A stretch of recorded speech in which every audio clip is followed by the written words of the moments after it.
First contact's deception. The stellar dawn cut through the void like a blade of obsidian, its hull absorbing rather than reflecting the light of distant stars. Ambassador Elena Chen stood at the observation deck, her eyes fixed on the approaching Galactic Council station. The massive structure hung in space like a jeweled spider's web, its crystalline arms stretching for kilometers in every direction. "Status report," she commanded, her voice steady despite the weight of responsibility pressing down on her shoulders. This wasn't just humanity's first official contact with the Council. It was a carefully orchestrated deception years in the making. Commander James Wright's hologram materialized beside her. "The fleet is in position, Ambassador. All ships maintaining quantum silence as planned. The Council's sensors are reading exactly what we want them to see. One diplomatic vessel, lightly armed, approaching with appropriate humility." Elena allowed herself a small smile. The Council, in their arrogance, would never imagine that humanity had cracked their sensor technology years ago. They wouldn't detect the hundreds of stealth vessels hidden in the nearby asteroid field, their crews waiting for the signal that would change the course of galactic history. "The Council expects us to grovel," Elena said, straightening her ceremonial uniform. "They've spent the last decade restricting our expansion, quarantining our colonies, all while pretending it was for our own good. Today they learn that humanity doesn't accept chains, no matter how prettily they're decorated." The station's docking bay swallowed the stellar dawn whole. Through the viewport, Elena could see the welcoming committee, a dozen different species, all adorned in the flowing robes that marked them as Council representatives. At their center stood High Chancellor Ziverx, his crystalline form catching and refracting the bay's lights in dazzling patterns. Ambassador Chen, the High Chancellor's telepathic voice echoed in her mind, carefully modulated to project warmth and wisdom. "We welcome humanity's representatives to the heart of galactic civilization. We trust this meeting will mark the beginning of a more structured relationship between our peoples." Elena bowed. Exactly 11 degrees, the minimum that protocol allowed. "High Chancellor, humanity is honored by this audience." The words tasted like ash in her mouth, but she kept her diplomatic mask firmly in place. "We come seeking understanding." The Council chamber was a masterpiece of alien architecture, with sweeping arches that seemed to defy gravity and walls that shifted colors with the emotions of those within. The assembled representatives watched Elena with varying degrees of curiosity and contempt as she took her place at the speaker's podium. "Esteemed Council," she began, her voice carrying clearly through the vast space. "For 10 years, humanity has abided by your restrictions. We have watched as you've closed off sectors to our ships, denied us access to trade routes, and treated us as children playing with technologies we supposedly couldn't understand." Murmurs rippled through the chamber. This wasn't the tone they'd expected from a species seeking admission to the Council. "We have come today not to petition," Elena continued, her voice growing stronger, "but to inform you of a change in policy. Effective immediately, humanity will no longer recognize the Council's authority over Earth or any human colony." The chamber erupted in outrage. High Chancellor Ziverx rose from his crystalline throne, his form pulsing with angry red light. "This is unprecedented. You dare to." "We dare much more than that." Elena cut him off, triggering the quantum communicator hidden in her neural implant. "We dare to be free." Across the system, humanity's hidden fleet powered up their engines. On 100 worlds, sleeping cells of human operatives activated. And in the Council chamber itself, the holographic displays suddenly came alive with new information. Detailed scans showing the true extent of Earth's military presence. "Impossible," one of the Council members whispered, their tentacles writhing in distress. "Their technology. They couldn't have." "But we did," Elena said, her smile now fierce and unconcealed. "While you were busy patronizing us, humanity was learning, adapting, preparing. You thought we came to talk." She paused, watching as the first explosions lit up the space around the station. "We came to deliver an ultimatum. The council chamber descended into chaos as alerts began blaring throughout the station. Alina stood calmly at the podium, watching as the carefully constructed facade of council superiority crumbled around her. They had believed humans would forever remain subservient, grateful for whatever scraps of knowledge and freedom the council deigned to give them. They were about to learn just how wrong they had been. The price of pride. The council chamber's crystalline walls pulsed with warning lights as High Chancellor Ziverks struggled to maintain order. His crystalline form had lost its careful refinement, edges sharp and jagged with rage and fear. "You have no concept of what you've done," he hissed at Alina. "The council's power stretches across 17,000 systems. You've doomed your species to extinction." Alina's neural implant was feeding her real-time battle data from across the sector. Humanity's stealth fleet had already disabled the station's primary defense grid. Council ships were scrambling to respond, but they were fighting an enemy they couldn't properly detect. "Let me tell you what's happening right now, Chancellor," Alina said, her voice carrying over the chaos. 30 minutes ago, human operatives activated quantum disruption devices in every major council shipyard. Your construction facilities are offline. 17 minutes ago, we seized control of your automated defense networks in 6 key sectors. And 5 minutes ago, we began broadcasting the truth about the council to every species under your control. The other council members froze, their various alien physiologies showing different signs of shock and horror. Alina continued, each word carefully chosen. "The archives you kept hidden, the evidence of how you've systematically suppressed emerging civilizations, kept them dependent on your technology, while stealing their innovations. It's all being transmitted across the galaxy." A new hologram appeared in the center of the chamber, showing footage from multiple systems. Council military installations erupting in silent explosions. Defense platforms turning their weapons against their own ships. And most devastating of all, the massive data streams being broadcast from captured council communication hubs. "Impossible," one of the council members whispered. "Your species is barely a century into FTL travel. You couldn't have developed quantum stealth technology, cracked your encryption, found your hidden archives." Alina's smile was razor sharp. "You made it easy for us, Chancellor. Your arrogance was our greatest ally. While you were busy congratulating yourselves on how well you were managing the primitive humans, we were studying everything about you, every weakness, every secret, every lie." Commander Wright's voice came through her neural implant. "Phase 2 is complete, Ambassador. Council response fleets are scattered and cut off from Central Command. Shall we proceed to Phase 3? Helena gave an imperceptible nod, knowing the implant would register it. Outside the station's viewports, new ships began appearing.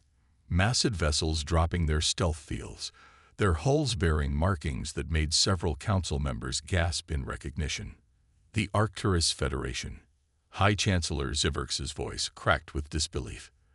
"The Orion Collective. These civilizations were quarantined centuries ago. They were imprisoned." Alina corrected him. "Just like you planned to imprison humanity. But we found them. We helped them rebuild, rearm, and prepare. Today isn't just humanity's liberation, Chancellor. It's a reckoning centuries in the making." The station shuddered as more explosions bloomed in space around them. Alina could see the moment the truth fully dawned in the Chancellor's crystalline eyes. This wasn't a rebellion. It was a carefully planned revolution, years in the making, orchestrated by the very species they had dismissed as primitive. "The Council has ruled through fear and manipulation for too long," Alina declared, her voice now broadcasting across every channel, to every species under Council control. "Today, that rule ends, but we're not here for revenge or dominion. We're here to offer a choice." She gestured, and holographic displays showed new images: joint human-alien research facilities, cooperative defense projects, free trade zones where species of all technological levels could interact as equals. "This is humanity's true strength," Alina continued. "Not our weapons or our stealth technology, but our ability to cooperate, to lift each other up rather than suppress and control. The galaxy doesn't need masters, Chancellor. It needs partners. The chamber had fallen silent, the council members watching as their carefully constructed power structure crumbled around them. Some looked terrified, others thoughtful, and a few, Elena noted with careful attention, seemed almost relieved. You have 1 hour to surrender control of the council's military assets, Elena stated. After that, we move to disable them permanently. And before you think of playing for time, remember, we've had years to plan this. Every contingency, every secret weapon, every hidden facility. We know about them all. As if to emphasize her point, new explosions lit up the space around the station. Council ships that had tried to power up their undetectable quantum weapons, only to find them rigged to self-destruct. The price of pride was being paid in full, and the currency was the Council's shattered illusion of supremacy. Breaking the chains. The next hour passed like a slow-motion explosion. Throughout Council space, the carefully maintained illusion of absolute control was shattering. Elena watched through the station's holographic displays as centuries of oppression unraveled thread by thread. Final status report. She subvocalized through her neural implant. Commander Wright's response was immediate. 87% of Council military assets neutralized or contained. Their remaining fleets are either standing down or being engaged by our allies. The data broadcast has reached approximately 60% of Council space, with local communication networks beginning to carry it independently. We're seeing widespread civilian responses, mostly positive. The Council chamber had become a stadium for the unfolding drama. Some representatives had fled to their ships, only to find them locked down by human cybersecurity systems. Others sat in stunned silence, watching as their power evaporated. High Chancellor Zivert remained at his throne, his crystalline form now dulled and fractured around the edges. You don't understand what you've done, he said finally, his telepathic voice barely a whisper. The order we maintained, the peace we enforced, was built on lies and suppression. A new voice boomed through the chamber. A hologram materialized, massive, serpentine, its scales shimmering with bioluminescent patterns. Elena smiled as she recognized Ambassador Cattell of the Arcturus Federation. The humans found us in the darkness you banished us to. Cattell continued, their voice carrying centuries of pain and newly awakened hope. They discovered our worlds, hidden behind your quarantine fields. But instead of exploiting us, they shared their technology, their knowledge. They helped us rebuild what you tried to destroy. More holograms appeared, representatives of other quarantine species, each with their own story of council oppression and human assistance. The Orion Collective, quantum intelligences the council had tried to erase. The Helios Concordat, energy beings whose very existence the council had declared impossible. One by one, humanity's secret allies revealed themselves. Did you really think we wouldn't find them? Elena asked the Chancellor. Did you think we wouldn't recognize the pattern? Every species that showed too much potential, that developed technology in ways you couldn't control, they all mysteriously disappeared into quarantine zones or suffered mysterious accidents. She walked closer to his throne, her steps measured and deliberate. But you made a crucial mistake with humanity. You moved too slowly. You thought you had time to gradually restrict us, to slowly tighten the noose. That gave us the window we needed to discover the truth, and to do something about it. Through her neural implant, Elena could see the revolution spreading. On thousands of worlds, council authority was collapsing. Species that had been kept artificially dependent were receiving technological aid packages, prepared in secret by human and allied scientists. Trade routes the council had declared too dangerous were opening up, allowing free commerce for the first time in centuries. Your hour is up, Chancellor, Elena said softly. What's your decision? Zivert's crystalline form shimmered as he processed the reality of his situation. And if we refuse, if we choose to fight to the end, then you'll lose, Elena stated simply. But that's not what we want. Humanity didn't come here for revenge or dominion. We came to break the chains. All of them, including the ones you've wrapped around yourselves. She gestured and new holograms appeared. Images of council worlds, but not the carefully curated views they usually showed. These were the hidden sides, the poverty, the unrest, the suffering that the council's system had created among even its own citizens. Your own people are tired of this system, Elena continued. They're ready for change. The only question is whether you'll be part of that change or be swept aside by it. The chamber was silent as her words hung in the air. Then, slowly, one of the council members stood. Elena recognized the insignia of the science division on their robes. She's right, the council member said, their voice trembling but gaining strength. I've seen the data they're broadcasting. It matches hidden records I've discovered over the years, things I was afraid to report. The system is broken. It has been for centuries. A wise choice, she said, allowing warmth to enter her voice for the first time. Now shall we begin discussing the future? A future where all species can reach their full potential, where cooperation replaces control, and where the galaxy's incredible diversity becomes its greatest strength.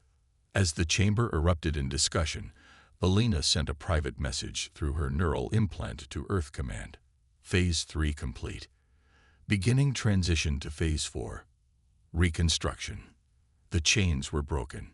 Now came the harder task, building something better in their place. The turn of the tide. 3 days after humanity's revelation, the galaxy was transforming in ways no one could have predicted. Elena stood in the newly renamed Cooperation Chamber, formerly the Council's seat of power, watching holographic reports from across known space. Another group of hidden colonies discovered in Sector 7. Commander Wright reported, his hologram flickering beside her. The Council's quarantine fields were hiding 14 developing civilizations. Medical and technological aid is already en route. Elena nodded, studying the stream of data flowing through her neural implant.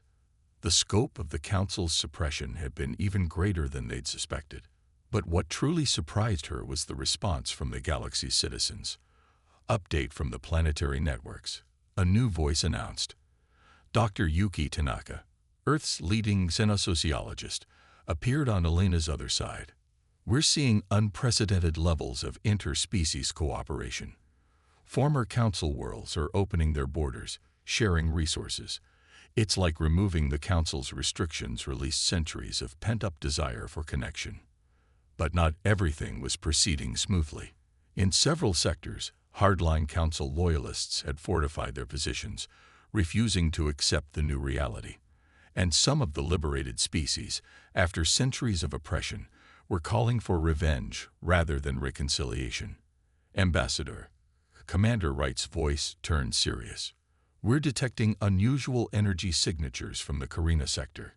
It appears some of the Council's military commanders are attempting to activate something called the Omega Protocol. Elena's blood ran cold.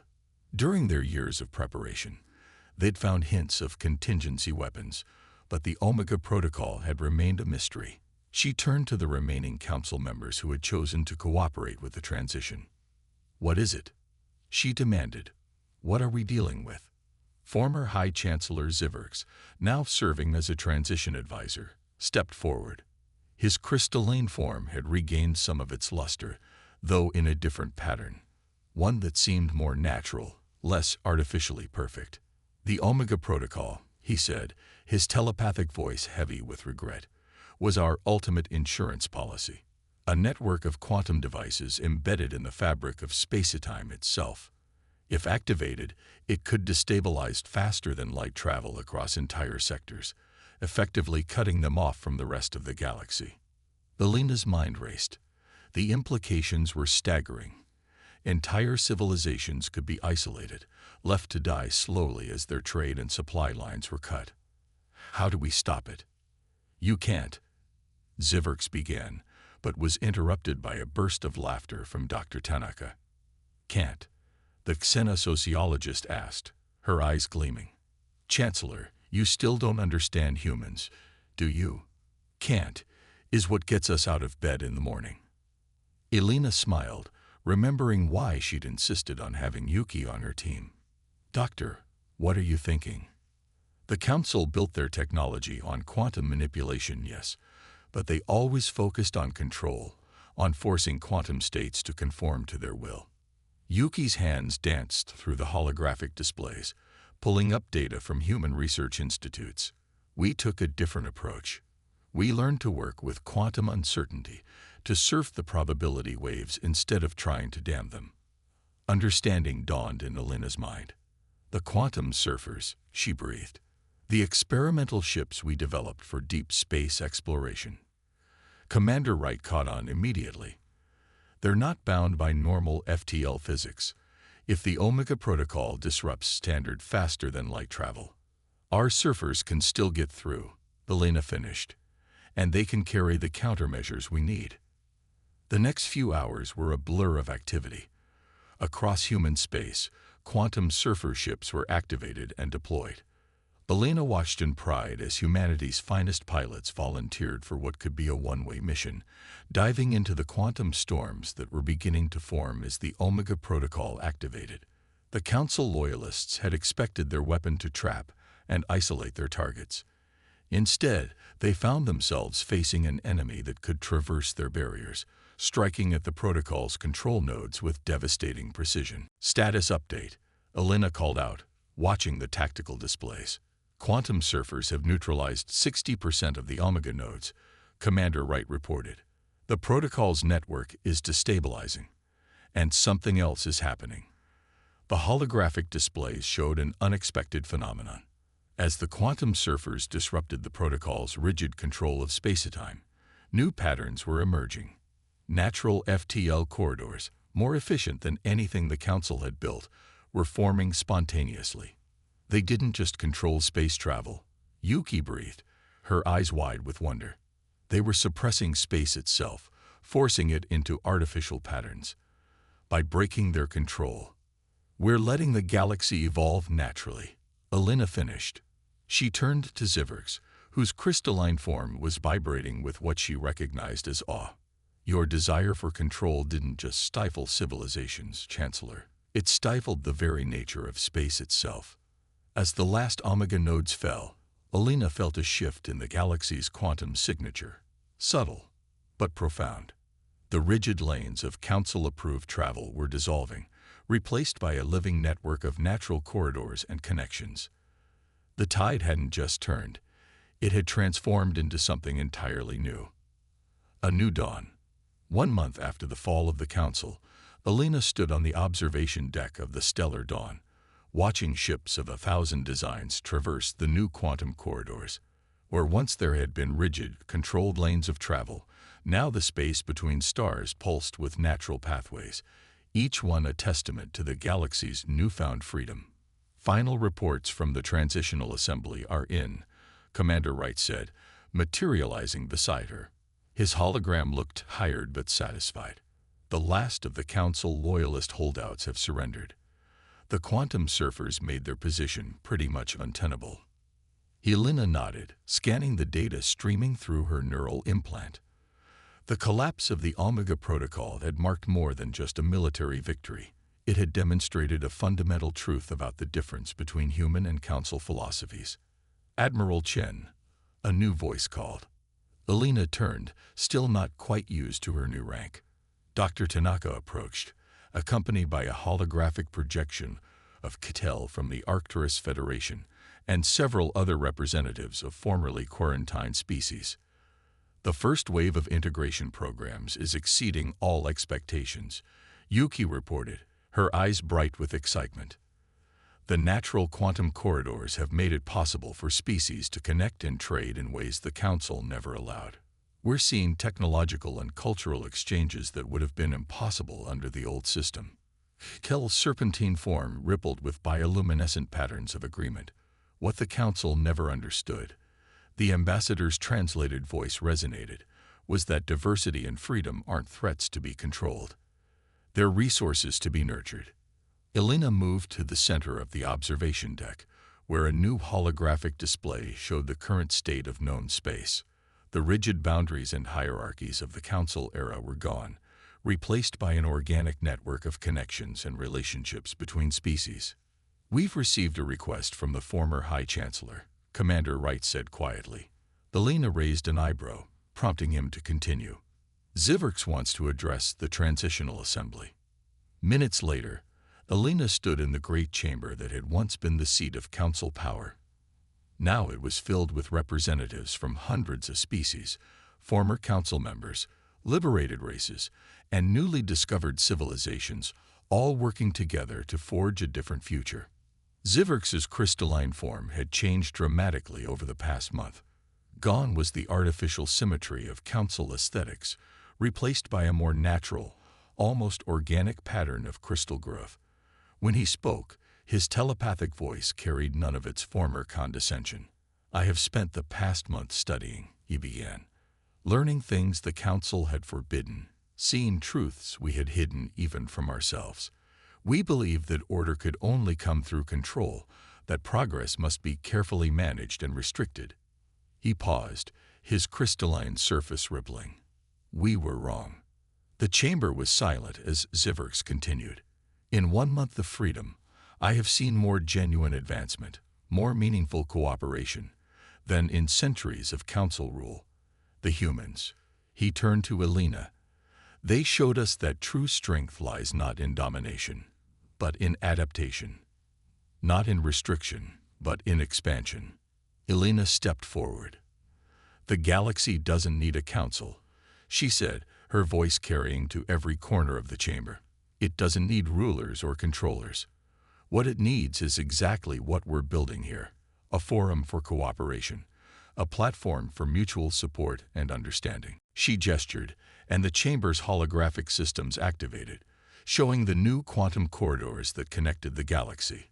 "Look at these patterns. They formed naturally once we stopped trying to control them. Just like the connections between our species, they're stronger, more efficient, and more beautiful when we let them develop organically." "But there will be challenges," one of the representatives called out. "Conflicts, disagreements." "Of course there will," Elena agreed. "We're not trying to build a perfect system. We're trying to build a living one that can grow, adapt, and evolve. One where problems are solved through cooperation rather than control." She turned slowly, meeting the eyes of various representatives. "Humanity didn't come here to replace the council. We came to prove that there's a better way. And now we've all seen it, in the quantum corridors that formed when we stopped forcing space into artificial patterns, in the technological leaps that happened when we started sharing knowledge freely, in the alliances that formed when we stopped seeing difference as a threat." The chamber erupted in discussion, but it wasn't the fearful chaos of a month ago. This was the sound of species truly communicating, sharing ideas, building something new together. Elena's neural implant pinged with a message from Earth Command. Phase 5 initiated. Independent development. She smiled. The final phase of humanity's plan. Stepping back and letting the galaxy find its own path forward. As she watched the representatives of 100 worlds working together, Elena reflected on the journey that had brought them here. The Council had believed humans came to talk, never imagining that humanity's greatest weapon wasn't their hidden fleets or advanced technology. It was their fundamental belief that the universe worked better when its inhabitants were free to reach their full potential. The new dawn had arrived, not with the thunder of weapons or the imposition of a new order, but with the quiet revelation that the galaxy's greatest strength had been waiting to be unleashed all along. The power of freedom, cooperation, and the unlimited potential of minds working together across the stars. The end.